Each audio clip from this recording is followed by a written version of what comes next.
Algum tempo antes, tive uma conversa longa e difícil com seu pai, quando, sincero, confessei-lhe, numa extremada confiança, os meus conflitos íntimos, como islamita e príncipe do meu povo. Ele ficou, naturalmente, indignado, e profetizou, em verdade, tudo o que veio a seguir. Jamais aceitariam a minha conversão ao cristianismo. Sendo você de origem real, como se sente deixando tudo para trás? Aliviado. Quantas noites passei insone, porque o meu poder limitado não conseguia resolver as dificuldades legítimas do meu povo. Sofria com eles e por eles, todavia o contexto ao qual sempre estive acorrentado me impedia de ir mais além. Ciente de que Elias não modificará os seus propósitos religiosos, irmão Arcângelo indaga-lhe. E hoje, o que lhe resta, irmão Elias? O dom mais precioso, que é a vida. A certeza de que encontrei aquilo que buscava, e o saber adquirido durante todos esses anos. Sinto-me realizado, trilhando as veredas que Deus me aponta, rumo a um porvir que pertence tão somente a Ele. Convencido das sagradas intenções de Elias, Arcângelo conclui, augurando-lhe: Praz aos céus você nunca venha se arrepender daquilo que está fazendo. E que o seu passado nunca se reaproxime de você, meu nobre discípulo e amigo. Temo, sem dúvida, que a minha realidade anterior venha a ameaçar-me com os sentimentos e as esperanças, que por força das circunstâncias foram enterrados em meu coração. Se o futuro me confrontar com este recente passado, em Deus encontrarei forças para administrar e resolver aquilo que vier. Descanse. Apesar de tudo, estou pronto para assumir o meu lugar de servidor, incondicional, de Deus. Então, que assim seja, em Deus Pai, nosso Criador. Assim dizendo, Arcângelo ministra-lhe uma bênção, enquanto Elias, cabeça baixa e reverente, se posiciona para recebê-la. Logo depois, o prior encerra a entrevista e abraça-o, ensejando-lhe saúde, paz, e muita fé na nova realidade que, dentro em breve, será sacramentada. Capítulo 14. Os tártaros. Muito contrariada com a presença dos hóspedes de seu pai, Fátima afasta-se dele. Turiel parece a sombra de Dário, impondo-se e envolvendo, ladina e interesseira. Diferentes, porém com pontos de semelhança, seus filhos espalham-se pelo acampamento e misturam-se com os empregados, oferecendo-se para seguir com as caravanas como guias e defensores. Dário concorda. Nisso eles são bons. Paulatinamente, a família tártara vai se integrando, com tudo e com todos. Kurak incomoda demais a Fátima. Sem disfarces, ela foge da sua presença. Colimã, porém, o melhor dos dois, aproximou-se e não foi rejeitado. Algumas vezes, Fátima admira-lhe a bela voz, assim como seu talento para fazer versos, cantar e dançar, magistralmente. Assim, consegue conversar com ele sem se aborrecer e sente-se segura em sua companhia. Kurak não esconde o seu fascínio por ela. Fita-a, com olhos de falcão, quando mede a distância e a possibilidade de alcançar a sua presa, constrangendo-a, sobremaneira, e algumas vezes tem-lhe causado problemas, impondo-se e exigindo a atenção que deseja. Nessas ocasiões, Dário intervém de maneira rigorosa, recolocando no seu lugar de hóspede e cobrando-lhe uma compostura que ele está longe de possuir. Aparentemente submisso ele se afasta, mas o seu olhar, intensamente negro, brilha, estranho e ameaçador. Damiano detesta e Safira foge da sua presença. Quando ele aparece, a menina não consegue sequer tocar a sua cítara. À sua proximidade, ela se afasta, temerosa, e vai à procura da mãe, de Eloá ou de Fátima. As três, muito atentas, vigiam-no. Enfim, na casa de Dário, as coisas vão de mal a pior, pior mesmo que antes, com Séfora. Arrependido, ele conclui que sempre vai buscar, alhures, os seus maiores tormentos. Muitas vezes, seus homens separam os dois irmãos do que se engalfinham, selvagens.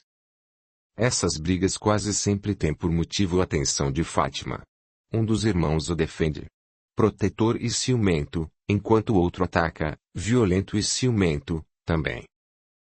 Dário não sabe ainda como, mas pretende livrar-se deles. A começar por Toriel, que atormenta e sufoca diuturnamente.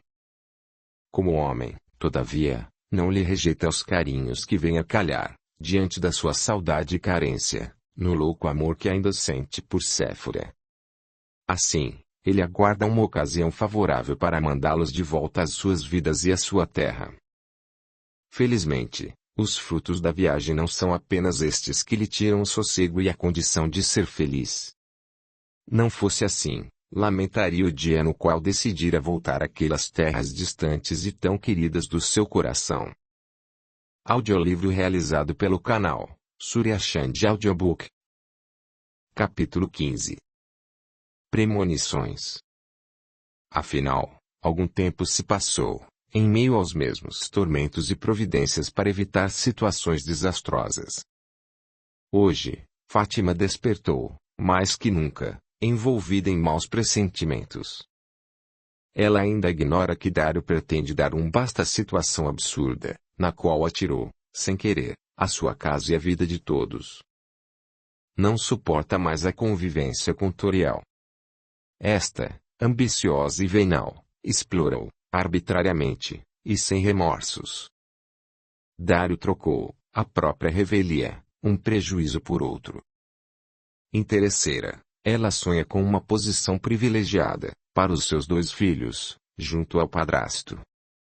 Para isso, num momento de colóquio amoroso, muito ardilosa, ela prepara o terreno. Meu belo e amado árabe. Cada dia mais apaixonada por você, adivinho um futuro grandioso para todos nós. Afinal, nós formamos uma bela família. Unidos, nós seremos imbatíveis e também muito felizes. Entre uma carícia e outra, ela observa Dário, avaliando-lhe as reações. Silencioso, já determinado a livrar-se deles o mais rápido possível, Dário faz ouvidos de mercador. Sem desanimar, olhar lânguido e voz adocicada, ela vai mais além. Como pode ver, estamos a caminho de inumeráveis realizações. Juntos e unidos, seremos venturosos. Todavia, para alcançarmos esse desiderato, faltam alguns acertos. Desinteressado e algo irônico, ele indaga. Que tipo de acertos? Ouça-me com atenção, meu poderoso senhor dos desertos. Tenho 2 filhos inteligentes, vigorosos e guerreiros. Sua filha precisa casar-se para esquecer aquele príncipe que partiu não se sabe para onde. Ela pode escolher um dos meus filhos. Afinal, os 2 estão interessados nela. Isto é público e notório. Assim, fecharíamos os nossos projetos de vida com chave de ouro. Colérico com a alusão feita à vida de sua filha, Dário levanta-se, desvencilha-se dos seus braços e indaga, firme e hostil. E quem lhe disse que minha filha quer isso? Ora, Dário. Ela não precisa querer. Basta obedecer às suas ordens. Cada vez mais indignado, ele retruca, ameaçador. Jamais dei ordens à filha querida que não fosse ao encontro de sua própria vontade. Você está pisando em terreno perigoso, Toriel. Revelando muita raiva e muito desprezo, ela comenta. Você a estraga com mimos. Todos sabem que ela ignora a sua autoridade de pai, bate os pés e se impõe. Ela sabe que você é muito tolerante e que sempre capitula, ante a sua vontade caprichosa. Ah, que menina mal educada e orgulhosa, assim dizendo, Toriel cospe de lado. Dário, com o rosto avermelhado pela ira, responde-lhe, possesso. Quão grosseira você é, mulher idiota. Dando uma gargalhada, atirando os longos e negros cabelos para trás, enquanto solta fagulhas pelos olhos escuros e oblíquos, ela ironiza. Imagine. Como eu pude esquecer que ninguém pode, sequer, falar naquela preciosidade? As constelações dos céus, por certo, não possuem guardião mais fiel. Onde eu vim cair? Aí. Dário parece reviver as velhas discussões com Séfora, pois é o mesmo discurso, insano e injusto. Mirando Turiel de cima para baixo, altivo, ele avisa. Se tem amor à vida, pare de ofender minha filha. E se deplora estar aqui, lembre-se, não fui eu quem a trouxe. Vão-se embora e ninguém jamais sentirá a falta de qualquer um de vocês. Não aguento mais a sua rudeza e os abusos dos seus filhos. O que eles querem é fazer-se notar. São belos rapagões, ambos apaixonados por ela. Tome um dos dois para genro e verá todos os seus problemas terminarem. Ah, sim. Eu deveria imaginar. Tudo planejado para me convencer. Oh, mulher estúpida, você esquece que minha filha é noiva, ainda, do príncipe, a quem ama e aguarda, fiel e esperançosa. Ele já deve ter morrido, Dário. Ou, não querendo mais nada com ela, se foi, sem maiores explicações. Para enfrentar vocês dois, é preciso coragem e muita ousadia, talvez ele não fosse tanto quanto. Vocês e sua filha são tão entranhados, quanto carne e unha. Você é muito atrevida, Turiel. Desde quando eu permiti a você ou a qualquer outro interferir na minha e na vida da minha filha? O que você pensa ou sente a nosso respeito, absolutamente, não nos interessa. Desperte, homem. Olhe à sua volta e veja o que é melhor para todos nós. Para todos nós. E desde quando somos nós? Desde que me aceitou para sua mulher e dormiu, feliz, na minha cama, com a anuência dos meus filhos. Por muito menos, eles o teriam matado, mas respeitaram a minha vontade, e aqui estamos. Sou feliz com você. Esta felicidade será maior quando sua filha escolher um dos meus filhos para marido, deixando de lado, enfim, o sonho tolo de um noivado que só existe na cabeça dela. Dário perde os freios e agarra pelo braço, apertando-o, até ela gemer. Voz alterada, rosto violáceo, retruca. Minha filha jamais se casará contra a sua vontade. Confio em Allah que o seu noivo, que prezo muito, apareça e eles voltem a ser felizes. Ela sonhará com ele o quanto quiser, ainda que seja até o fim dos seus dias. Soltando o braço num violento repuxão, Turiel insiste. Meus dois filhos a amam. Não sei o que eles veem nela, enfim. Ambos estão perdidos de amor, cada qual à sua maneira. Já vejo arrufos e muita disputa entre eles. Escolhendo um deles, ela porá fim a esta querela, e nos unirá cada vez mais. Ela aprecia mais o meu filho Colimã, de caráter mais ameno, voltado para as artes e as diversas culturas. Repudiando cada palavra que sai da boca de Turiel, Dário observa as marcas dos seus dedos impressas na pele do seu braço. Ela vê Colimã como um amigo, circunstancial, e nada mais. Não se iluda. Tola é você que vê romance onde não existe. Não é o que parece.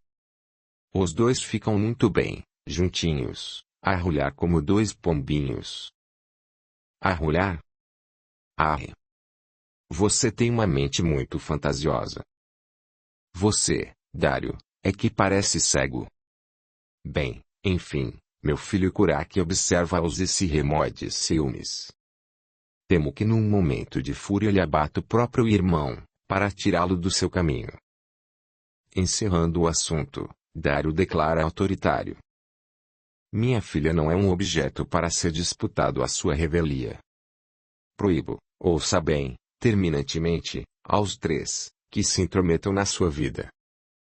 É um pouco tarde, para isso, meu querido árabe. A flecha já foi disparada. Ela conclui com um sorriso de deboche nos lábios. Veremos. Dário avisa, enquanto se dirige para a saída. precisa sair dali o quanto antes, enquanto consegue se conter. Esta mulher, assim como Séfora, tem o dom de desequilibrá-lo. Respiração alterada, coração descompassado, ele monta seu cavalo mais veloz e dispara sem rumo certo. Enquanto cavalga, decide apressar aquilo que pretende, planejando, cuidadosamente, uma saída favorável para a situação limite, na qual sua casa se debate. Eloá, que se aproximava, ouviu quase tudo. Além de cuidar da casa de Dário, ama-o, sincera e ardentemente, desde a primeira vez que o viu, mas ela nunca suspeitou.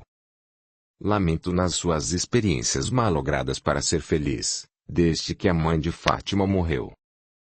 Na intenção de retomar as suas obrigações, ela segue o seu caminho, mas decide antes ver Fátima. Como está, minha filha? Você parece triste. E estou. Hoje despertei assim, envolvida em maus pressentimentos. Eloá recorda de pronto as intenções de Turiel e resolve preveni-la. Fátima, em nome de Alá, proteja-se evitando a aproximação de Turiel e dos seus filhos. De Colimã também? Sim, dele também. Colimã é meu amigo. Ele é diferente do irmão. Você sabe de algo que eu ignoro? Não, mas, assim como você, também tenho pressentimentos. Ela mente. Não pode contar aquilo que ouviu. Suspirando, Fátima desabafa. Ah, Eloá, quanta saudade de Norimar. Quem pode aquilatar o sofrimento do meu coração? Onde e como estará o grande amor da minha vida? Abraçando-a, amorosa, Eloá implora em silêncio a proteção divina. Eloá, você se lembra de minha mãe? Perfeitamente. Ela era bela, boa e querida, como você. Quando adoeceu, nos entristeceu a todos. Pobrezinha. Olhando para você, ainda tão pequenina, amorosa e consciente da iminente separação, ela chorava desconsolada. Ela foi muito feliz com meu pai, não foi? Sim. Eles foram venturosos. Seu pai foi o melhor dos maridos e ela a melhor companheira que um homem poderia desejar. Vocês eram amigas, Eloá? Sim. Sofri muito quando Alá levou-a para sempre. Nossas famílias sempre viveram próximas. Estivemos afastadas por alguns anos e depois nos reencontramos. Enquanto ela enfrentava bravamente a doença, estive presente e somei esforços para amenizar-lhe os sofrimentos. Há poucos anos, quando seu pai me contratou para cuidar do seu enxoval, ele me concedeu a feliz oportunidade de retornar a esta casa. O mesmo amor que um dia eu dediquei à sua mãe, eu dedico hoje a você, minha querida. Os olhos de Eloá estão marejados de pranto. Sua emoção é visível. Emocionada, Fátima envolve-a num terno abraço. Grata por tanto afeto, Eloá, Alá, por certo, irá recompensá-la. Após alguns instantes de silêncio, de ambas as partes, Eloá conclui. Seu pai substituiu sua mãe na sua vida de maneira admirável. Alegra a alma de qualquer um deparar-se com tão belo amor de um pai por sua filha. Ele é a minha força e a minha certeza de paz e segurança. Sem ele, minha amiga, eu já teria morrido, sem ele eu não teria suportado a dor imensa de perder Norimar. Que Alá os proteja sempre. Eloá eleva os braços aos céus, evocando bênçãos para pai e filha. Eloá, o que pensa de Séfora? Ela manteve você afastada de nós, propositadamente, por anos. Apesar da sua beleza notável, Séfora é rude e muito insensível. Ambiciosa, ela disputa até o ar que se respira. Se impõe, arbitrária, e cria atropelos de toda a sorte para aqueles que se lhe aproximam. Ela pesou demais na minha vida. Afastou-me de meu pai e me perseguiu, sempre, desde que eu era muito pequena. Felizmente, ela já se foi. E Alá permita que para sempre. Inshallah, Inshallah, desta vez é Fátima que leva os braços aos céus, e quanto a essa tártara que nos pegou a todos de surpresa. Como analisa a proximidade dela com meu pai? Assim como você, penso que ela é uma intrusa, tanto quanto Séfora. Pobre papai. Depois da viuvez tem sido muito infeliz com as mulheres. E qualquer mulher seria muito feliz ao lado dele. Eloá tornou-se abstraída e sonhadora. Subitamente, Fátima indaga. Você seria feliz ao lado dele, Eloá? Eu? Por que me pergunta isso, filha? Bem sabe o quanto eu o respeito. Não estou falando de respeito, Eloá, mas de amor. Não sei o que pensa nem o que sente por ele, mas você faria meu pai muito feliz. Corando até a raiz dos cabelos, Eloá se sente a descoberto. Teria deixado transparecer o afeto que carrega, doidamente, no coração, há tantos anos. Para disfarçar, remexe em alguns bordados e finge procurar as linhas que precisa, falando sozinha e desviando os olhos da perspicaz Fátima. 1. Onde está a cor que preciso? Será que Safira mexeu aqui? Não, Safira não mexeu aí, mas, eu sem querer mexi com seu coração. Procure ser feliz, Eloá, você merece. Eu já sou feliz, minha querida. Obrigada mesmo assim. Quem tem sempre a agradecer sou eu. Enquanto declara sua gratidão, Fátima se dirige ao leito e deita-se. Encolhe-se como um feto no ventre da mãe e suspira, profundamente. Em poucos instantes, adormece. Eloá beija e sai, pé ante pé. Estará atenta a qualquer movimento que a ameace. Naquela noite, em meio a pesadelos, Fátima preocupou seu pai. Socorrendo-a nos seus desequilíbrios nervosos, resultantes dos seus pesadelos, ele e Eloá estiveram muito próximos. Esquadrinhando-lhe os belos traços, os gestos delicados, a voz doce, e sua valiosa dedicação a Fátima, Dário recorda que Séfora, ciumenta e invejosa, afastou Eloá do convívio da casa. A beleza e a elegância de Eloá, somadas a uma inteligência brilhante e uma sensibilidade admirável, deixavam Séfora muito insegura.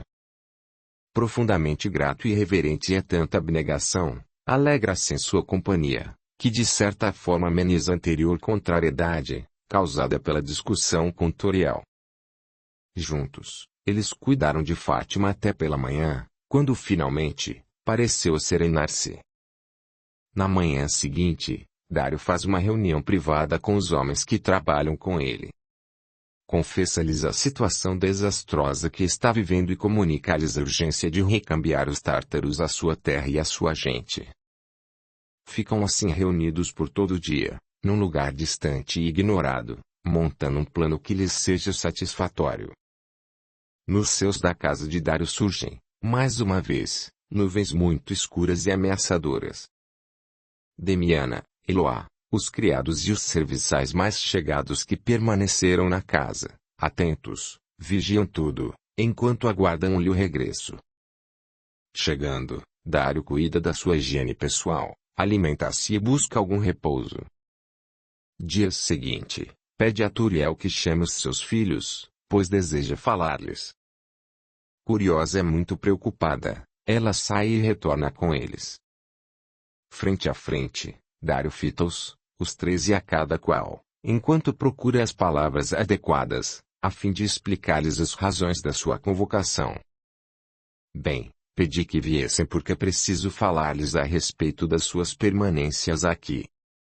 Há alguns meses, chegamos, os 3, de uma longa e tortuosa viagem. Na ocasião, aceitei-os como meus hóspedes, mas hoje, depois de uma difícil convivência, constato a impossibilidade de prosseguir albergando-os em minha casa, portanto, é tempo de regressarem a Tartária e às suas vidas. Posso conceder-lhes algumas compensações financeiras, e tudo o que for preciso para a longa viagem de volta. Espero que compreendam a minha situação e não me criem mais problemas. Eles se entreolham, na confirmação mútua, de que já esperavam por isso. Avermelhando mais a cor de sua pele, Turiel declara, furiosa, e aos gritos: Nunca! Eu jamais deixarei você! Ficarei aqui. Não arredarei pé. Você não vai se livrar de mim, nem dos meus filhos. Dário procura manter-se calmo em forma, determinado, e acentuando muito bem cada palavra. Eu não estou pedindo, estou ordenando. Os três se entreolham, e nas suas expressões, muita revolta. Dário, porém, não lhes dá trégua e explica-se, peremptório. Devo lembrar-lhes que vieram por conta própria. O que fizeram foi uma rematada loucura. Voltando-se mais diretamente para Turiel, Dário afirma, ameaçador.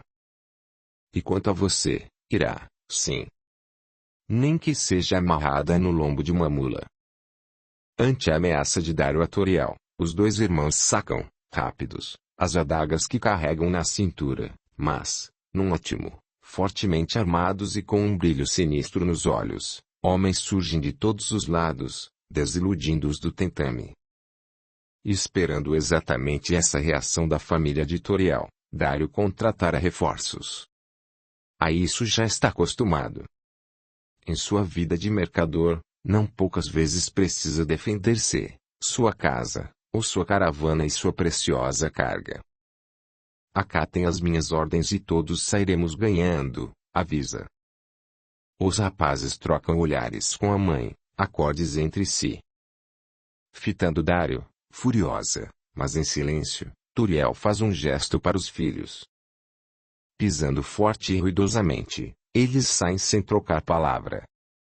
Horas depois, parecem iniciar uma arrumação. Entram e saem da tenda comum, muito agitados, e atiram objetos para fora, em meio a altercações e palavras ofensivas, em direção de Dário. Vigiando-os, bem de perto, Dário conclui que fora mais simples e mais fácil do que poderia supor. Todavia, estará atento, até que eles se vão. A noite transcorreu envolvida em muita vigilância. Dia seguinte, retornando até Dário, Turiel desabafa, voz soturna e olhar ameaçador. Muito bem, Dário. Eu e os meus filhos iremos embora. Fizemos tudo para agradar, inutilmente. Eu me dei inteira a você e nada daquilo que fiz serviu para conquistar o seu coração. Você nos julga bárbaros, eu sei, mas quem é mais bárbaro? Eu ou você que usa e desdenha o meu amor de maneira tão vil? Quem é mais rude? Meus filhos ou os seus homens, que o seguem, feitos chacais, para matar a sua primeira ordem? Como pode falar de amor, Turiel, se esta simples e grandiosa palavra, tão profunda e poderosa, que você jamais poderá entendê-la, não está nem nunca esteve na sua cabeça nem no seu coração diabólico? A atribuição dos meus homens a defender a mim e a minha casa, e não matar, como diz. Na nossa patente defesa, pode ser que isto venha a acontecer, por força das circunstâncias. No tempo que aqui esteve com os seus filhos, você jamais me surpreendeu dando ordens, a quem quer que seja, para matar. Não fale daquilo que não sabe, nem se arrogue de uma justiça, que está tão longe de vocês quanto os astros do céu. Fazendo um gesto de desprezo a tudo que ouviu, Turiel insiste. E sua filha? Prepotente e orgulhosa como nunca vi. Nos desdenha todos, e quando dá alguma atenção ao meu filho, Colimã, o faz para divertir-se, na ausência de outras distrações. Com efeito, Dário, vim me aborrecer e ser distratada, na sua abominável casa, julgando seguir os ditames do meu coração, e esperando ser feliz. Não lhe convidei e nunca lhe prometi nada. Nós nos entregamos por loucura e paixão, de ambas as partes, necessitados de carinho, e da satisfação, premente, dos nossos instintos. Apenas isso. Agora, cuide da sua vida, que eu cuido da minha. Se minha casa é abominável, como diz, volte para a sua, de onde nunca deveria ter saído. irei embora. Farte-se com tudo aquilo que possui e tão bem defende. Como pude me apaixonar por alguém como você, tão cruel e egoísta? Vá-se embora de vez, e não fique me desafiando. Será inútil, garanto-lhe. Sei o que sou e não preciso de alguém como você para analisar meu caráter. Tenho as minhas próprias medidas, que são certamente muito diferentes das suas. Seria de espantar que assim não fosse. Saia, que já me exaspera. Você venceu, Dário. Vou livrá-lo da minha presença, da nossa presença. Assim dizendo, ela o fixa, frontalmente, balançando seu corpo forte de formas generosas, para um lado e para outro, desafiando-o. É patente a sua vontade de avançar sobre ele, e de fazê-lo em tiras, mas, para o momento, isso é inviável. Enfim, bufando como um animal bravio, ela se dirige para a saída. Não antes de derramar sobre ele o negrume dos seus olhos, numa ameaça que faz Dário adivinhar sérias represálias futuras. Enfrentando-a, olhos nos olhos, ele observou-a, pronto para defender-se, caso fosse preciso. Ela não é adversária que se possa menosprezar. Já pôde vê-la em lutas corporais, defendendo-se e vencendo sempre os seus adversários. Já na porta, ela se volta e completa, furiosa. Fique aqui, neste reinado idiota. A minha terra é melhor. Você se arrependerá deste momento e desta decisão. Meus filhos poderiam mostrar o quanto valem, se você fosse um homem justo e generoso. Eles tiveram mais oportunidades do que poderiam esperar, todavia são irascíveis e prepotentes. Em tudo, parecidos com você. Mas, o que estou a dizer? Basta. Cale-se de uma vez, e saia com as suas próprias pernas, antes que seja forçada a fazê-lo. Leve com você os seus preciosos filhos. Juntos e unidos, vocês são muito afinados. Adeus, Dário. Seja feliz, se puder. A vida nos reserva muitas surpresas. Você sabe como é, não? Ela exclama, ameaçadora e fitando-o de um jeito que faria qualquer um arrepiar-se. Instantes depois, junto aos filhos, ela termina de organizar a viagem, enquanto o Pucessa blasfema em altos brados. O acampamento está em pé de guerra, preparado para qualquer eventualidade. Procurando a filha, ele prepara o seu espírito. Fátima, mantenha-se nos seus aposentos, guardada pelas sentinelas que já postei. Não saia para nada, absolutamente, nada. Haja o que houver, fique lá em silêncio. Junte-se a Demiana e ao seu marido, a Safira e a Eloá. Assustada, ela quer saber. Por que, meu pai? O que está acontecendo? Por enquanto nada, mas temo algo da parte de Turiel e dos seus filhos, os quais acabo de expulsar. Céus! Temo por sua vida, meu pai. Alá me protegerá, filha. Cuide-se e faça o que eu recomendei. Farei, descanse. Que Alá o cubra com a sua sombra poderosa. Se Norimar estivesse conosco, nos protegeria também. Sem dúvida. Oremos com muita fé e tudo correrá bem. Finalmente, depois de 2 dias, que se arrastaram pesados e sombrios, a família tártara se vai, carregando tudo que possuem. Com o olhar, Colimã procura Fátima, mas não a vê. Com a permissão de Dário, desarmado e ladeado por 2 guardas, ele se despedira dela na véspera. Minha amiga, seu pai ordenou a nossa retirada. Sentirei muito a sua falta, mas devo partir. Você sabe do meu amor, vazado sempre nos meus versos e nas minhas canções. Pode ser que nunca mais nos vejamos. Levo comigo as maravilhosas lembranças dos momentos que passei ao seu lado, e uma imensa gratidão pela inesperada e valiosa oportunidade de tê-la conhecido. Lamento, Colimã, a sua partida. Talvez, em outras circunstâncias, as relações de meu pai com você fossem diferentes. Vá em paz e saiba que você será sempre um bom amigo. Quanto ao amor de que fala, não esqueça que ainda amo meu noivo. E se nunca mais o vir, Fátima? Ele se aventurou.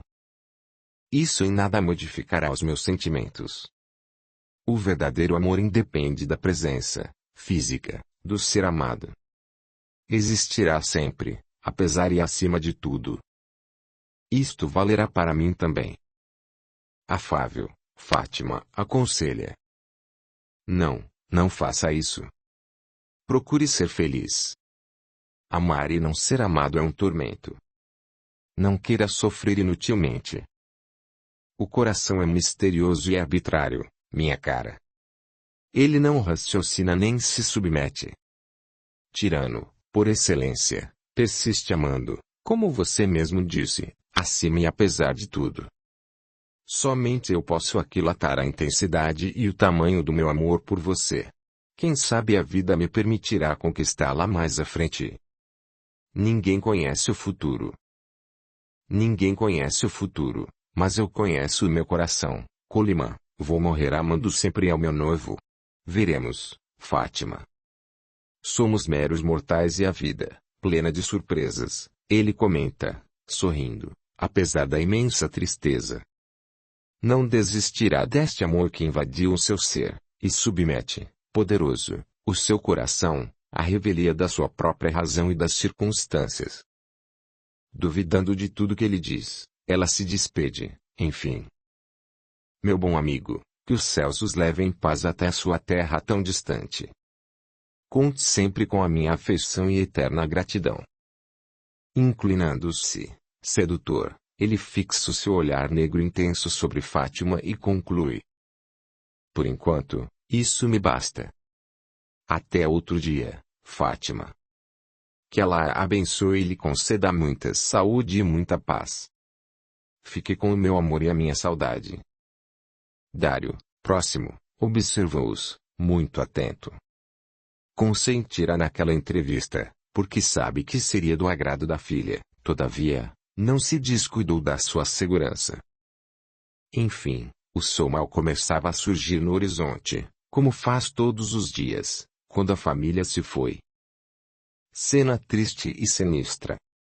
Num silêncio pesado, os três montam, cabeças ativas, e partem sem olhar para trás. Somente os ruídos característicos dos cascos dos cavalos, das cargas a balançar nos lombos das mulas, e as exclamações dos viajantes, incitando-as a caminharem. As três silhuetas, aos poucos, se transformaram em pequenos pontos no horizonte, para se diluírem, de vez. Dário agradeceu, submisso e reverente, a Allah, mas, inquieto, manteve a guarda vigilante por vários dias, além de espalhar alguns homens pelas redondezas, na aferição da possibilidade da permanência deles por perto. 2 meses se passaram e nada de anormal aconteceu. Mais confiante, Dário planeja outra caravana, com a venderá, com lucros, naturalmente, aquilo que trouxe da Mongólia e da Tartária, num procedimento normal, em sua vida de mercador. Aos poucos, a alegria e a paz voltaram a se espalhar pela casa, alegrando os corações com novas esperanças. Curta, comente, compartilhe, e se inscreva, se já não o fez. A gratidão é o caminho da evolução. Capítulo 16. Tragédias. Elias do Espírito Santo confirmou, definitivamente, os seus votos religiosos, e nós, meus caros leitores, vamos regredir no tempo com os poderes de que somos investidos e devassar-lhe a alma para ouvir-lhe o trágico e glorioso cântico de despedida, alguns dias atrás. Sentado no seu catre, rosto abatido pelo jejum, ele ora, fervoroso. Deus Pai, que podeis ver em nossa alma aquilo que ela carrega de imperfeito, mas também de melhor, tende piedade de mim. Que o meu coração possa vos amar, sem ignorar o meu próximo. Sou, hoje, por força das circunstâncias, uma ave exilada, que enterra para sempre o seu passado. Toma, Pai, Em tuas mãos, meu coração, ainda prisioneiro do amor terreno, representando na forma sagrada da mulher que amei e amo, a qual levarei no pensamento, quando ultrapassar os limites dessa existência. Audiolivro realizado pelo canal Surya Chand Audiobook. Cuida deste coração que hoje vos entrego. É ele, Senhor dos céus, o escrínio sagrado do meu amor terreno e espiritual. Dentro dele, cuidadosamente guardada, aquela que é e será sempre a estrela mais brilhante no céu de minha alma. Distante ela se encontra, Senhor, ignorando meus passos e destino, e sofre, eu sei, por aguardar aquilo que jamais terá. A realização do seu maior anseio de amor. Assim, como Prometeu foi condenado por seu amor à humanidade, nós fomos penalizados por aqueles que, insensíveis, ainda não aprenderam a amar. Aí está ela, meu Senhor, bela e boa, nas vossas mãos. Sábia no amor aos seus e dedicada ao seu próximo, fiel à sua crença e à sua religião. Preserva-nos, neste divino sentimento que move o universo e modifica tudo sob o comando da vossa vontade. Entregando a vós, entrego-me a mim mesmo, para permanecer ao seu lado, dentro do vosso coração. Zela por nós e permite que as nossas almas se iluminem nesta renúncia. Grato por este amor reencontrado e sempre reconhecido. Isto que vos entrego agora é tudo que possuo. Deixando-o convosco, continuarei possuindo. Espero ter forças para resistir e continuar fiel aos votos, caso a vida me acene com novas esperanças de ventura ao lado da mulher amada. Graças vos dou pelo caminho redentor que se abriu à minha frente, através da vossa misericórdia infinita. Dai-me consolo, forças e, sobretudo, meu Senhor, dai-me paz. Fim da oração. Ele cai de joelhos, no chão úmido de sua minúscula cela, e desata num pranto convulso. Arcângelo, ao passar pelo corredor, ouve-lhe o pranto e os soluços. Levando a mão ao peito, recorda que igualmente vivenciou os mesmos conflitos, quase insuperáveis, para um ser estuante de vida, e nem faz tanto tempo assim. Respira fundo e segue o seu caminho. Dia seguinte, diante do altar feericamente iluminado por círios acesos que tremulam ao vento suave da noite, nasce o monge Elias do Espírito Santo, para Deus, e morre, para o mundo, o belo e poderoso príncipe Norimar al-Jared. Suas antigas roupas e objetos foram enterrados, simbolicamente, na despedida de uma personalidade e o consequente nascimento da outra. Numa vida austera, envolvido em todas sortes de sacrifícios e estudos, Elias se destaca pela fácil erudição e conhecimentos admiráveis, até mesmo frente aos monges mais antigos e mais sábios. Adepto e praticante de diversas terapias, na cura dos doentes e no alívio das dores, ele se tornou conhecido e muito requisitado, não apenas nas redondezas, mas também em lugares muito distantes. Seu nome é sinônimo de esperança e alegria, nos corações azorragados pela vida difícil e sofrida que desafia os infelizes, diuturnamente. Ele é hoje o socorro dos céus, no tratamento das misérias físicas e morais, daqueles que atravessam o seu caminho. Muitas vezes, pela madrugada, enfrenta as intempéries e as dificuldades para ir a lugares distantes, no socorro aos doentes.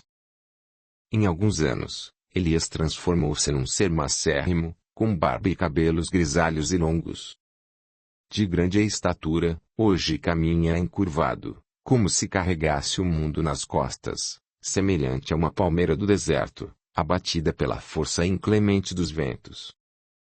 Difícil reconhecer nele o belo e elegante príncipe Norimar, poderoso e disputado por tantos corações.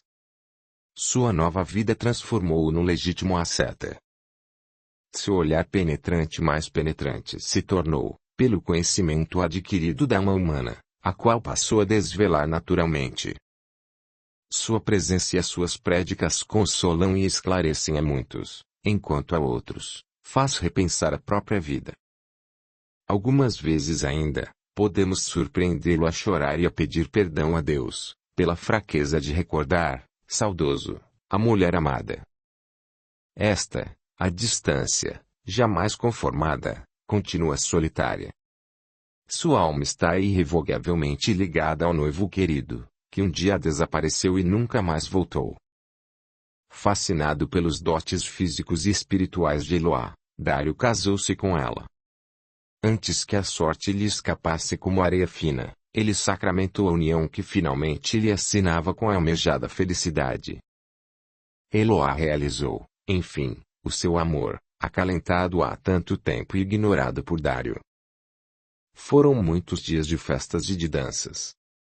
Pessoas proeminentes das relações de Dário foram convidadas e trouxeram régios presentes.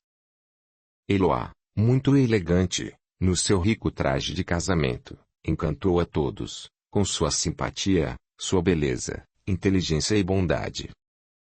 Nessa união bem-aventurada, novas esperanças de alegria, prosperidade e paz, enquanto cuidam, amoráveis, da vida malograda de Fátima que, apesar de tudo, não se queixa mais. Entregou aos céus a sorte de Norimar e a própria vida. Sua amiga, Solimar, vem visitá-la muitas vezes. Esforçada, na condução de tudo que lhe diz respeito, Fátima se dedica especialmente a Safira, a qual se apegou fortemente. A menina transformara-se numa belíssima moça. Fiel e boa, continua reverenciando Fátima, a quem adora. Nesse instante, as duas conversam. Safira, você deve pensar em casar-se. Escolha o marido com cuidado, pois pode ser para o resto da sua vida. Enrubescendo, Safira confessa. Eu já escolhi, minha querida Fátima. Ah, sim. E quem é? É Melchior, filho de Ahmed e Aisha, antigos administradores do palácio do seu príncipe. Fátima se entristece com a referência. Desculpe. Safira pede. Não se desculpe, minha querida, não há motivo. Traga o seu príncipe para conhecermos. Quando se for para a sua vida, casada, sentirei muito a sua falta. Você tem iluminado o meu caminho e balsamizado o meu coração. Eu, por minha vez, tenho tanto a lhe agradecer, Fátima. Jamais poderia pagar tudo aquilo que fez por mim, durante toda a minha vida, sem esquecer a sua bondade e consideração, ímpares, com a minha família. Não precisa agradecer, Safira. Eu também devo muito a todos vocês. A vida é uma troca, querida menina, de amor e de auxílio, mútuos. Você já nasceu entre nós e sempre correspondeu muito bem aos nossos estímulos para uma boa educação e a formação do seu caráter. Você fará feliz a qualquer homem, por mais exigente que lhe seja. Próxima a ouvi-las, Damiana é muito grata por tudo que Fátima sempre concedeu à sua filha. Safira não se contém e insiste, mais uma vez. Fátima, por que não se casa? Vejo tantos partidos a olharem para você, esperançosos. Alguns deles são aprovados por seu pai. Quem pode saber se o príncipe ainda faz parte deste mundo? O meu coração, Safira. Eu o vejo em sonhos. Algumas vezes, ele surge como no tempo em que éramos noivos. Belíssimo, nos seus luxuosos trajes de príncipe. Montado em Simum, ele galopa, sorridente, enquanto se despede. Noutras ocasiões, imagine, ele aparece vestido num hábito rústico de monge. Dá para imaginá-lo assim? Afinal, ele é um sultão, muçulmano, como nós, e fiel seguidor de Maomé. Safira ouve, atenta, mas não sabe o que dizer. Enquanto as suas últimas palavras ainda soam no ambiente, Fátima faz menção de sair. Antes, porém, volta-se para a moça. Como sabe, Safira, eu tenho um rico enxoval guardado. Não deixe que as traças o devorem, minha querida. Se quiser, fique com tudo. O vestido de noiva, também, está novo. Eloase-la por ele como se o fizesse uma joia preciosa. Faça uso de tudo e seja muito feliz com seu amor. Antes que Safira possa se pronunciar, Fátima já saiu. Do lado de fora, ela se põe a admirar as estrelas e a falar sozinha. Norimar, meu amor. Onde quer que esteja, saiba que eu o amo e continuarei amando até o meu último suspiro. Senta-se e fica a recordar os momentos felizes que viveu ao lado do noivo. Alguém se aproxima e passa fazendo algum ruído. Ela se sobressalta. O susto fê-la recordar de algo terrível que viveu, há alguns anos. Alguns meses depois da partida da família tártara, sua casa estava, novamente em paz. Num dia de calor escaldante, chegando à noite, os vigias, como de hábito, tomaram os seus postos. Aprontando-se para dormir, Fátima teve maus pressentimentos. Subitamente, sentiu-se mal e o seu coração disparou. Em sua mente, há figuras de Colimã, Turiel e Curá que se revezavam, como sombras malfazejas. O vento lá fora uivava e algumas aves, notívagas, passaram batendo as asas, em direção ao exuberante oásis, muito próximo. Desejou sinceramente que Colimã estivesse bem e feliz, na sua Tartária.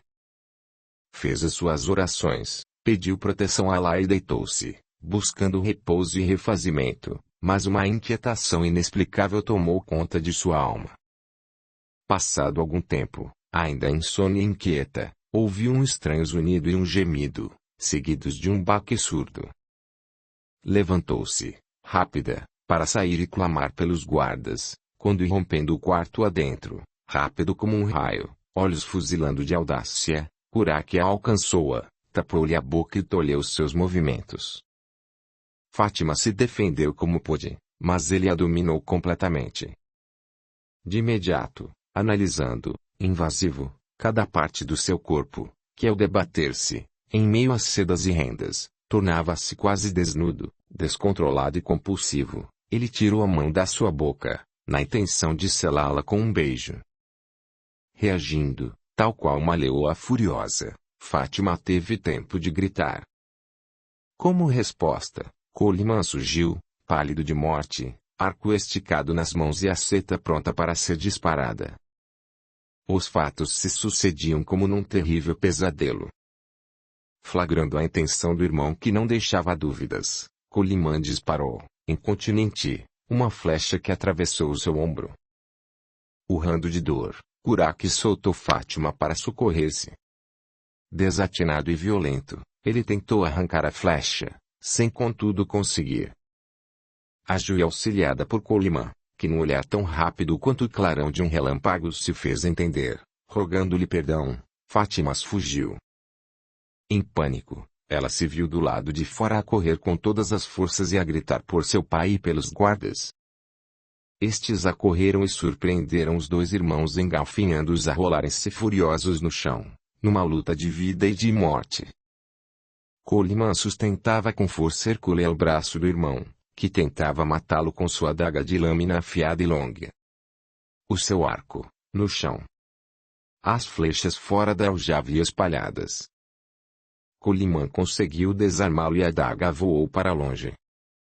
Curá-que movimentou-se, presto, para alcançá-la, mas viu um dos guardas chutá-la para mais longe.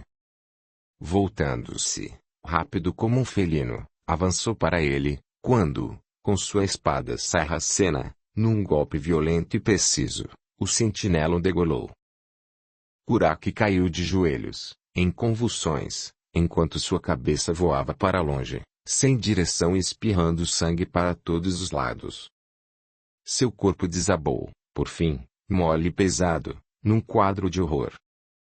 Pálido de morte, Colimã fitou o irmão, agora dividido em dois pedaços. Estarrecido, abateu-se sob o guante da dor. Apesar de tudo, o ama. Poderia tê-lo morto com uma flechada certeira e fatal, mas jamais o faria.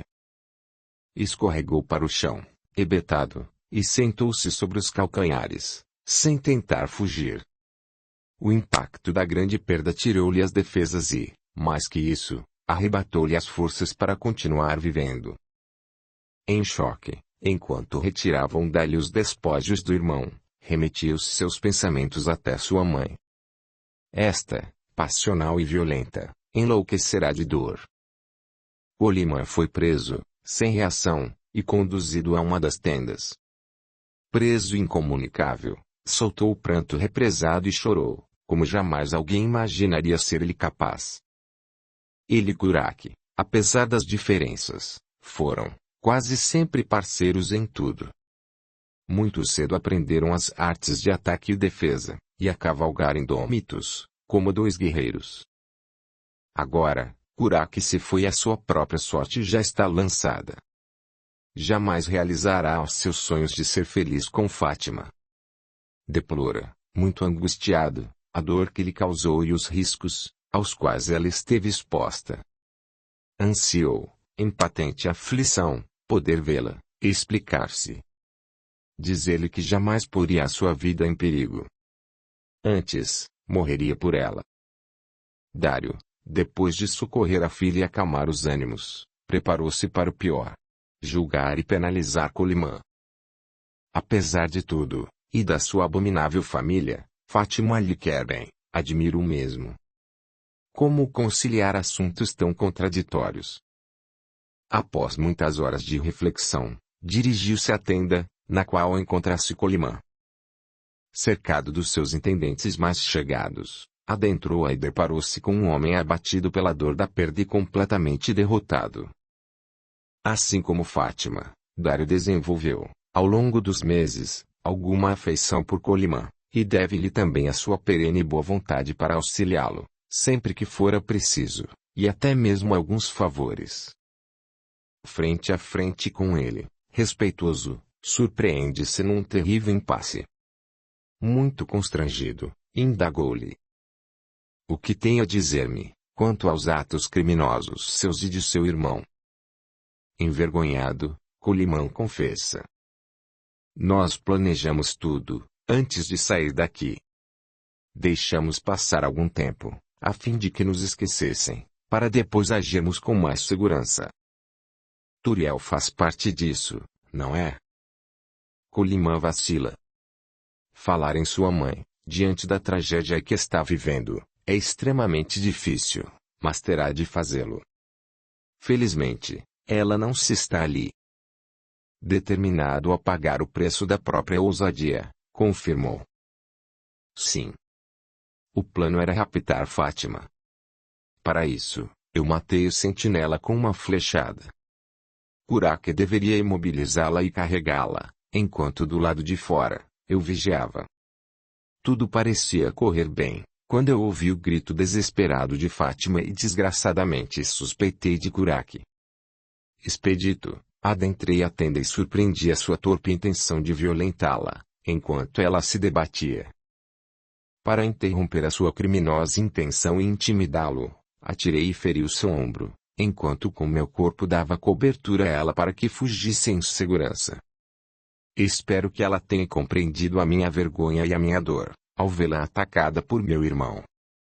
Eu jamais lhe faria mal. Urrando de dor, porém, Kurak atirou-se sobre mim, esquecido da sua e da minha segurança. Lutamos e eu consegui desarmá-lo.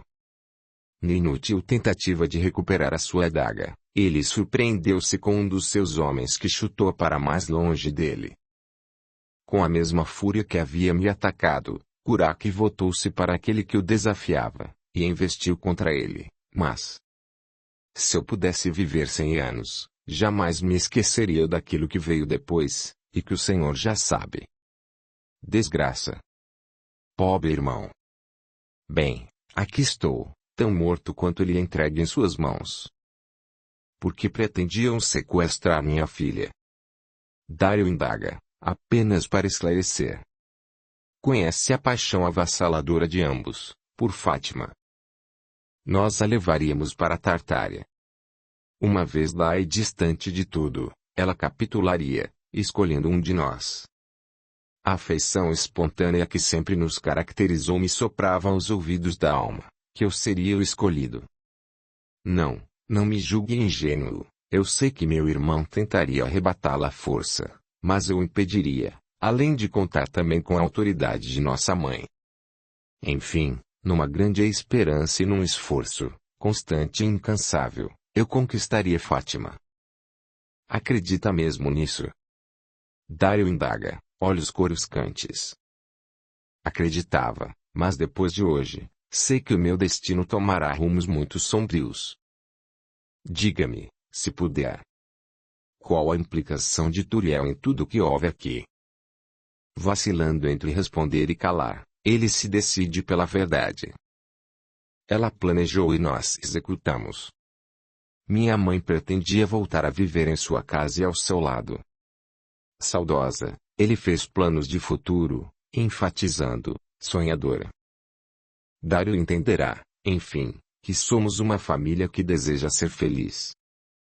Desgraçados. Que o fogo do inferno os alcance a todos. Dário explode, muito indignado. Cabeça baixa, Colimã não reage. Aprendeu a respeitar Dário e a querer-lhe bem. Para defender a filha, Dário iria ao inferno, se preciso fosse. Ambos amam Fátima, respeitando as suas diferenças, com um amor inquebrantável e sem limites. Só um sentimento como este o faria aceitar os planos insanos da mãe, sabendo de antemão que seria provavelmente uma ação suicida, como de fato. Fará qualquer coisa por Fátima, em qualquer tempo ou lugar. Enquanto reflete, ouve a indagação de Dário. Naquele dia, vocês tinham a intenção de regressar a Tartária? Colimã balança a cabeça negando. Permanecemos aqui, numa cidade vizinha. Minha mãe já tinha planos de futuro. E Turiel? Onde está? Fitando Dário, firme, olhos nos olhos, Colimã responde com certa rudeza. Isso você jamais saberá. Saberemos, sim. Declarou um dos guardas ameaçador. Dário, pensativo, caminha pelo aposento. Após alguns instantes, aproxima-se mais de Colimã e quer saber. Por que se prestou a isso? Afinal, minha filha é sua amiga. O meu coração falou mais alto que a razão. Ama, mais do que pode imaginar. Ela, porém, sempre foi muito sincera e nunca me deu esperanças. E então? Aceitei o plano de minha mãe de Curaque, porque pretendia conquistá-la. Sozinha, sem a influência de sua casa, eu me faria presente e solícito, amando-a, devotado, até conquistar o seu coração. Dário avançou para ele e lhe bateu em plena face. Ele sequer reagiu. Abaixou os olhos e suportou, silencioso. Alguns instantes depois, indagou, voz triste, mas desafiadora. Nunca vi um homem apaixonado roubar a mulher que ama, senhor Dário. Na sua cultura, assim como na nossa, estes fatos são corriqueiros e muito apreciados. Quase sempre, aquela que é alvo desta ação desesperada sente-se muito orgulhosa. Dário não pôde contestá-lo, mas quanto mais reflete, mais se revolta, ao imaginar o risco que Fátima correu. Caminha a esmo, sem saber ainda aquilo que deve fazer. É preciso encontrar Turiel. Além de vocês dois, ela é um risco sempre presente nas nossas vidas. Mudo como um totem, Colimã dá a entender que jamais lhe dirá onde ela está. Um dos homens de Dário, exasperado, aproxima-se dele, na intenção de usar os seus talentos persuasivos. Colimã sequer estremece e enfrenta-o, silencioso e temerário, olhos brilhando intensamente, exibe sem rebuços a coragem que o caracteriza. Dário adianta-se e detém o seu criado. Entregarei Colimã às autoridades. Denunciarei a implicação de Turiel nessas ações criminosas dos seus filhos, e aguardarei as providências legais. Ouvindo isso, e sabendo que nunca mais verá Fátima, Colimã rogou com delicadeza e humildade. Em nome de tudo o que mais ama, senhor Dário, permita-me falar a sua filha. Quero pedir-lhe perdão. Ela precisa saber que eu a defenderia com a minha própria vida. Por favor, atenda-me. Ainda que tocado por tanto amor e tanto desespero, Dario vira-lhe as costas, silencioso. Aquele que pretendia torturar Coleman aventa a hipótese. Faça uma barganha, Sr. Dario. Uma entrevista com sua filha, bem protegida por nós, e a informação do paradeiro editorial. Censurando seu criado, com um olhar acerado, pela audácia da simples hipótese de expor Fátima, e adivinhando de antemão a resposta de Coleman, Dario blefa. Você aceitaria, Coleman? Num sorriso enigmático, que mais parece um rictus de dor, Coleman responde, enfático. Não.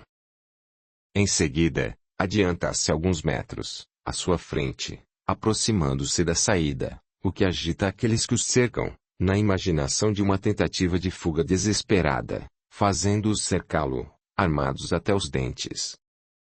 Coleman estanca, concentra-se, e em seguida, inicia uma belíssima canção de amor. A princípio, suavemente, para depois, altear a voz, cantando a plenos pulmões. Dono de uma belíssima voz, ele extrai dos seus sentimentos e emoções, a vibração, apaixonada, da melodia, parecendo cantar com o coração. Esta, a sua última homenagem a Fátima, que conhece aquela canção, na confirmação, última, do seu amor e, despedindo-se para sempre. Tem consciência, que de uma forma ou de outra, brevemente, adentrará o misterioso mundo dos mortos. Estarrecidos, diante do seu comportamento inusitado, todos o ouvem, fascinados e impactados, ante o espetáculo tão inesperado quanto trágico. Em êxtase, Coleman canta, cada vez mais alto, inspirado pelos sentimentos que extravasa, sincero, na sua pungente angústia. O próprio tempo, num sutil staccato, tornou-se cúmplice desse coração tártaro. Tal qual, uma ave ferida à beira da morte, ele encerrou o seu canto, num ralentando doce e triste. Imediatamente, grita, com toda a pujança de sua alma jovem e estuante de vida. Perdoe-me, Fátima. Amo você mais que a própria vida e jamais lhe faria mal.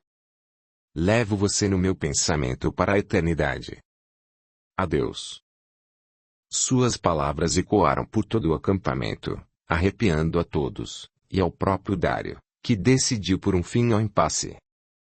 Antes, porém, de qualquer atitude sua, Coleman agiu como um felino, arrebatou a adaga de um dos homens que lhe está próximo e a enterrou, certeira, no próprio peito.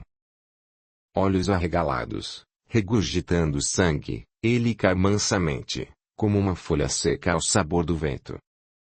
Alguns instantes mais, convulsiona e estertora ao lado de Dario, que acorrera para socorrê-lo, inutilmente. Perplexos, com tanta agilidade e audácia, ninguém se moveu ao redor. Ali, todos parecem um estranho clichê. Coleman, o poeta, o cantor, o invencível guerreiro tártaro, está morto. Dario mal consegue acreditar, mas, diante do fato, ordena visivelmente alterado. Cuidem do sepultamento dele, com respeito e dignidade. E quanto ao outro? Alguém quer saber? Atirem-no aos abutres do deserto. Dario responde, mal contendo a ira que o acomete, ao recordar a violência de Kurak e os riscos que sua filha correu por sua ousadia e concupiscência.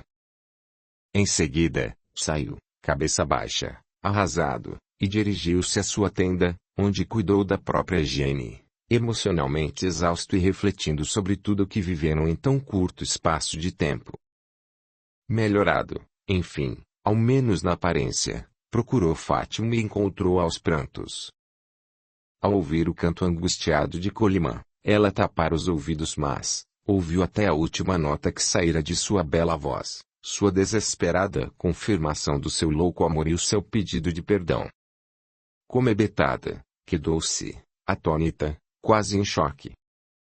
Ao ver o pai, atira-se nos seus braços e indaga-lhe, descontrolada.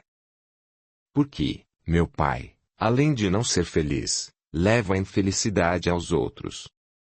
Terei nascido sob uma terrível maldição. Que ave de mau agouro, assistiu-me ao nascimento. Estarei condenada a perenes desgraças. Não, Fátima, não. Controle-se e não se culpe pelos pecados alheios. Acalme-se e não blasfeme, peço-lhe. Dirija os seus pensamentos a Alá e rogue pela alma do seu amigo que partiu desse mundo, ao tirar a própria vida, num ato desesperado e insano. Dando um grito, Fátima cambaleia, sendo amparada pelo pai. Eloá vai buscar-lhe gotas calmantes e retorna em seguida, fazendo-a ingeri-las, com redobrado amor. Após a medicação, Fátima abraça o pai, comovida, escondendo o rosto em seu peito, e desabafa a imensa dor, pranteando a perda de Colimã, amigo sempre querido, apesar de tudo. Enquanto consola a filha, Dário pensa em Toriel. Sabe que ela virá atrás dos seus filhos. Deve prevenir-se, detê-la. Deixando-a aos cuidados de Damiana, ele saiu para preparar as defesas de sua casa, diante de mais um provável desafio. Tomando as providências cabíveis, aguardou ansioso e visivelmente inquieto. Tem consciência do risco que Toriel representa. Os guardas passaram dias e noites em vigília, revezando-se. Numa determinada noite, escura como os pecados dos homens, eles surpreenderam a esgueirar-se por entre as tendas, alguém encapuzado e pisando como um felino, à procura de algo. Presto, um deles fez sinal aos outros, enquanto caía sobre vulto encapuzado e ágil. O intruso armado de uma adaga afiada, reagiu, violento, e conseguiu feri-lo, estendendo, àqueles que acorreram, o mesmo tratamento. Furioso e atacando, ele criou um espaço protegido ao seu redor, mas apesar da sua força e habilidade, depois de alguns minutos de refrega, em patente desvantagem, diante da quantidade dos seus adversários, foi dominado e a sua identidade revelada. Como todos suspeitavam desde o início, ali estava Toriel, cobrando caro pela própria vida. Fortemente tolhida, ela esperneava, gritando, estentórica. Onde estão os meus filhos, Dário? Dário, que já acorrera, lhe respondeu, categórico. Mortos. Um enterrado e o outro já foi devorado pelos abutres. Furiosa, ela imprecava, enquanto se debatia. Você mente, seu miserável. Diga-me. Onde eles estão? Mortos, acredite. Seu plano falhou, sua gralha estúpida. Toriel percebeu, enfim, que ele dizia a verdade. Enlouquecida, num esforço maior, soltou-se e investiu, furiosa, contra Dário, que a pequena distância observa sua fúria e desespero. Seu criminoso. Você os matou. Arrancarei os seus olhos. Matarei você com as minhas próprias mãos. Antes que chegue até ele, porém, um dos homens atira-lhe uma adaga no meio das costas. Toriel deu um grito e caiu.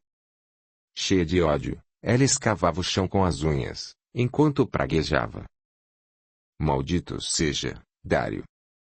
Que você e sua filha nunca sejam felizes. Num último esforço para continuar falando, sem contudo lograr o seu intento, ela convulsionou e se aquietou para sempre.